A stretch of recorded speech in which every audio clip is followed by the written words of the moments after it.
بسم اللہ الرحمن الرحیم۔ یہ گروپ فوٹو کوئی اشتہاری مجرموں کا نہیں ہے، بلکہ یہ مذہبی قسم کے لوگ ہیں اور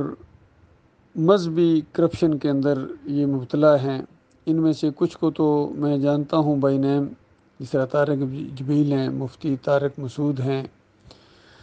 طاہر القادری ہے، طارق جمیل ہے، لیکن کچھ دوسرے اس میں فوٹو ہیں جن کے نام تو شاید مجھے نہیں آتے، لیکن ان کو میں نے سنا ہوا ہے، ان سب کو میں نے سنا ہوا ہے۔ سوشل میڈیا کے اوپر بہت ایکٹیو ہیں، پرانی داستانیں کہانیاں تو لوگوں کو بہت سناتے ہیں، لیکن موجودہ دور کے جو شرکیہ قصے ہیں، کہانیاں ہیں، آن گراؤنڈ جو شرک ہو رہا ہے امت مسلمہ کے اندر، قبر پرستی کا شرک خاص کر، یہ اس کو اور ہوا دیتے ہیں، پھبکی دیتے ہیں کہ میاں لگے رہو جہاں لگے ہوئے ہو اور جنت تمہارا انتظار کر رہی ہے، بس ایک اینٹ مسجد میں دے دو یا تھوڑا سا چندہ دے دو یا چلا لگا لو 3 دن کا، یا کم از کم ان کے بیانات کے اوپر سبحان اللہ واہ واہ کرتے رہو تو بس جنت تمہارے لیے پکی ہے۔ اور کبھی وہ بات نہ کہیں گے جو قرآن کے مطابق تمام انبیاء نے اپنی بگڑی ہوئی قوموں کے اندر توحید کی دعوت دی ہے، رد شرک کیا ہے، کفر بالطاغوت کیا ہے۔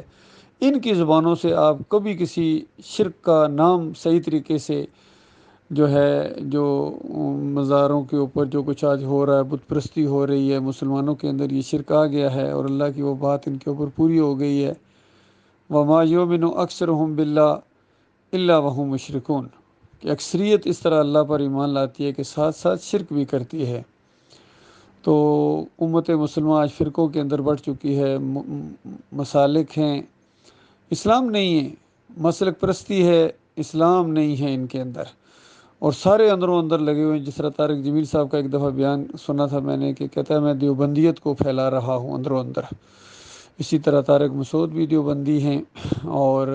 طاہر القادری بریلوی مکتبہ فکر کو آگے بڑھا رہے ہیں، سارے لگے ہوئے ہیں کہیں نہ کہیں، ہر ایک اپنے مسلک کا دفاع کر رہا ہے، اور قرآن کی خالص دعوت ان کے اوپر ایک لمحے کے اوپر بھی نہیں ہے، یہ یقین کیجیے۔ کم از کم شرک جن کے اندر ہے وہ یہی ہے کہ نبی علیہ السلام اس قبر کے اندر برزخی زندگی گزارے، اس قبر کے اندر برزخی، حالانکہ یہ دنیا ہے، یہ قبر کی جو یہ زندگی ثابت کرتے ہیں انبیاء کی اور شہداء کی، یہ قرآن کا انکار ہے، یہ صحیح حدیث کا انکار ہے۔ موت جب انسان کو آتی ہے، چاہے کوئی ہو، وہ شہداء ہوں، جب تک ان کی روح نہ نکلے اس کو شہید نہیں آپ کہہ سکتے ہیں۔ اگر روح ابھی اندر ہی ہے تو آپ زخمی کہیں گے یا غازی کہیں گے، لیکن جیسی روح نکلے گی تو اس وقت آپ ان کو شہید کہیں گے۔ اور پھر تفصیل کے اندر آیا ہے کہ شہداء جنتوں کے اندر زندہ ہیں، کھاتے ہیں، رزق دیے جا رہے ہیں، جنت کی نہروں پر آنا جانا شروع کر دیا، عرش الہی کے ساتھ ان کی قندیلیں یعنی ان کے محلات ہیں، اور ان کو سبز کالبوں کے اندر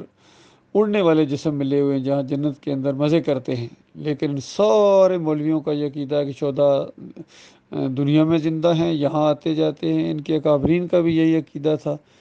اشرف علی تھانوی صاحب کہتے ہیں کہ میرے دادا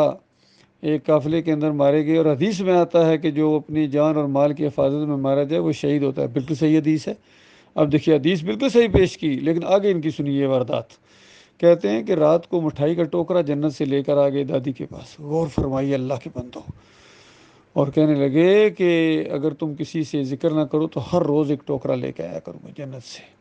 اور پھر دادی نے اس وجہ سے کہ لوگ کہیں گے یہ مٹھائیاں کہاں سے آ رہی ہیں اس کے پاس، تو اس نے بتا دیا کہ دادا آئے تھے، اور اس کے بعد پھر انہوں نے آنا چھوڑ دیا۔ بتاؤ اللہ کے بندو، جو جنگ بدر میں شہید ہوئے تھے وہ جانتے تھے کہ دنیا میں یعنی ان کے جو بھائی ہیں کس طرح غربت کی زندگی بسر کر رہے ہیں۔ اسی طرح عہد کے شہداء، تو وہاں جنت کی کسی پھل فروٹ کو یہاں دنیا میں وہ نہیں لے کے آئے ہیں، کیونکہ آ نہیں سکتے ہیں ادھر، ہاں آنے کی خواہش کی ہے تو پھر جہاد کرنے کے لیے، لیکن یہ نہیں کہ اللہ تعالیٰ سے کہیں کہ کچھ ہم ذرا کھانے پینے کی چیزیں اپنے بھائیوں کو وہاں دے آتے ہیں، کیونکہ وہاں بڑے وہ تنگ دستی کی زندگی بسر کر رہے ہیں، معیشت تنگ ہے۔ تو انہوں نے ہر جگہ اس معاملے کو یعنی کفر و شرک کو رواج دیا ہے، قبر پرستی کو رواج دیا، سارے یہ بالکل یہ مذہبی مجرم ہیں، کرپٹ ہیں مذہبی، ان میں سے سارے اجرت کے قائل ہیں، نماز پڑھانے کے پیسے لینا، اذان دینے کے پیسے لینا، دین کو ایک کاروبار کی حیثیت سے، اور عام جو شرک ہو رہا ہے قبروں کے اوپر، آستانوں کے اوپر، کبھی کسی کے منہ سے یہ بات نہیں نکلی کہ علی جویری کی قبر پر جانا شرک ہے، چادر چڑھانا شرک ہے، عرس اور میلے کرنا شرک ہے۔ اور چاہے دوسرے علماء بھی جن کے فوٹو اس کے اندر نہیں ہیں، فضل الرحمان ہوں یا اور قاری خلیل الرحمان ہوں، منور سلطان ہوں، سارے مولوی پھیلے ہوئے ہیں، امت کو شرک کے انجیکشن دیتے ہیں کہ سجدہ تعظیمی ہوا ہے۔ اندازہ لگے سجدہ تعظیمی سب کا عقیدہ ہے کہ خاندان یعقوب علیہ السلام نے یوسف علیہ السلام کو سجدہ کیا تھا، اور پچھلی امتوں میں جائز ہوتا تھا۔ یہ گویا وہاں دیکھ رہے تھے شرک کو جائز ہوتے ہوئے،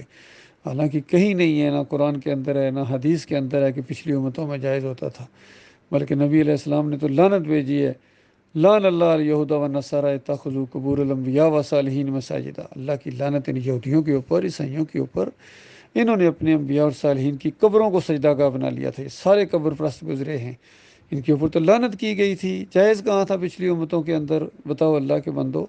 وہ جو سجدہ ہوا ہے سورہ یوسف میں، وہ پورے خاندان نے وَخَرُّوا لَهُ سُجَّدًا، وہ پورے کے پورے گر پڑے اللہ کے لیے، لہو کی ضمیر اللہ کے لیے ہے، اور وہ شکر گزاری کا سجدہ تھا۔ اور اس خاندان کے اوپر جو اللہ نے رحمتیں اور برکتیں کی، اس وجہ سے انہوں نے اللہ کو سجدہ شکر کیا تھا،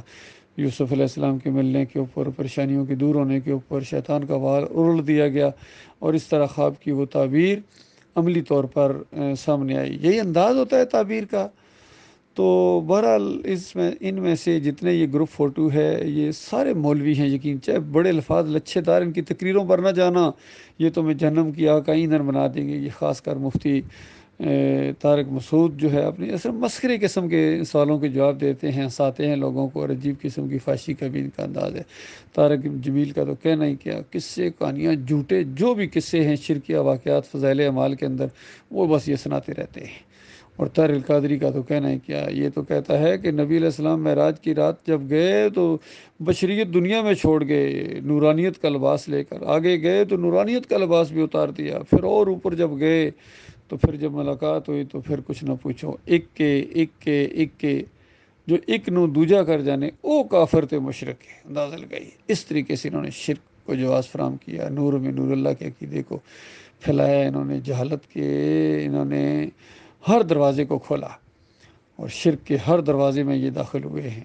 اللہ تعالیٰ ان کے شر سے امت مسلموں کو بچائے۔ یہ اصل میں رکاوٹ ہیں یقین کی، یہ مولوی اور یہ پیر اور یہ سیاسی لوگ، یہ سارے انہوں نے مل کے اللہ کے دین کو بدلی کر دیا۔ یقین کیجیے، ضرورت اس بات کی ہے کہ اللہ کے بندے اٹھیں، توحید کی دعوت دیں، وہ کام کریں جو آخری نبی محمد صلی اللہ علیہ وآلہ وسلم نے کیا ہے۔ سارے انبیاء نے یہی کیا ہے، توحید کی دعوت دی ہے، چاہے 950 سال کا دور ہو نوح علیہ السلام کا، صبح شام کی دعوت تھی، ان اعبدوا اللہ واجتنبوا الطاغوت، اور ان اعبدوا اللہ یا قوم اعبدوا اللہ ما لکم من الہ غیرہ، اس طریقے سے کہ اللہ کی بندگی کرو، اس کے علاوہ تمہارا کوئی اور نہیں ہے، داتا، دستگیر، مشکل کشا، حاجت روا، غریب نواز، کوئی اور نہیں ہے۔ تو کہیں فرمایا کہ اللہ کی بندگی اور طاغوت کا انکار کرو، جنہوں نے یہ سر اٹھایا ہوا اللہ کے مقابلے میں، ان کو نیچے کرو، ان کو نہ پکارو، ان کی 11ویاں نہ دو، ان کی 12ویاں میلاد نہ کرو، 10 محرم کے یہ سبیلیں شربت نہ بانٹو، یہ غیر اللہ کی نظر و نیاز ہے۔ قبروں کے اوپر ان نامراد مقبروں کے اوپر اور گنبدوں کے اوپر یہ چادریں چڑھانا، عرس اور میلے کرنا، چڑھاوے چڑھانا، بکرے وہاں منتیں مانگنا، یہ شرک ہے، کفر ہے، بت پرستی ہے۔ اللہ تعالیٰ غور و فکر کرنے کی توفیق عطا فرمائے۔